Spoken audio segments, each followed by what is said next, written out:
game bird coordinator for the Oregon Department of Fish and Wildlife. And I'm here to ask for your help if you are a forest grouse hunter. Forest grouse season just opened on the 1st of September, and we are asking you to please save wings and tails from your forest grouse, and you can submit them to your ODFW office. We're collecting wings and tails from forest grouse, including ruffed grouse and blue grouse. And we're also collecting wings from mountain quail. So if you happen to harvest a mountain quail, we'd like to see those wings. Some really great information that we can get from what we call our parts collection survey. And I've got a couple examples here. These are all from dusky grouse that were harvested in eastern Oregon already this season.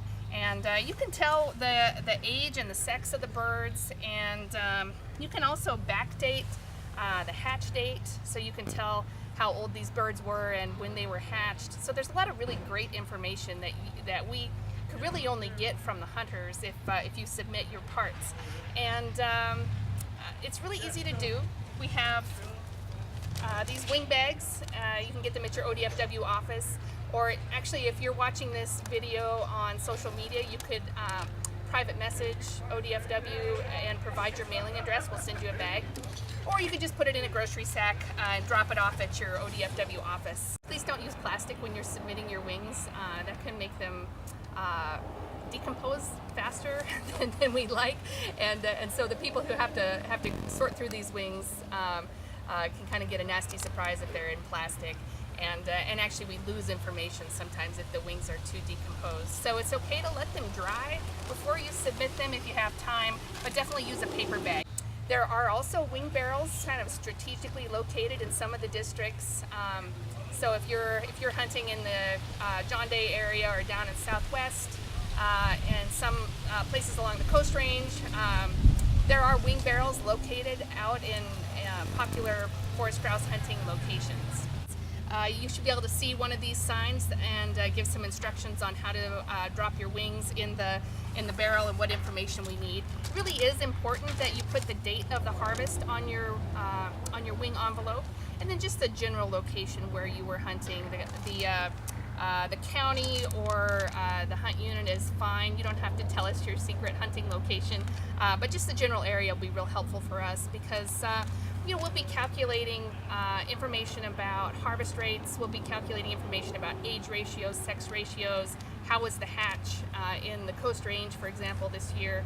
And if we won't be able to do that if you don't provide that information. If you harvest a ruffed grouse, so make sure that you include not just the tail feathers, but you also include the feathers from the rump. Like I said, this is actually a type of blue grouse, but just as an example, here you can see that the hunter did a good job including some extra tail feathers, so that if this was a ruffed grouse, we'd be able to tell.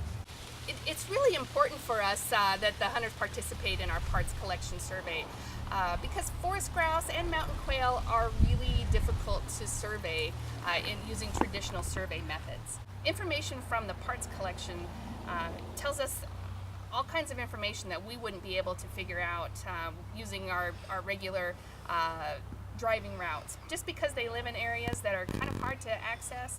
Hunters are really our best information to discover, was it a good hatch year this year? What's our survival rate through to the fall? How are the adults doing out there?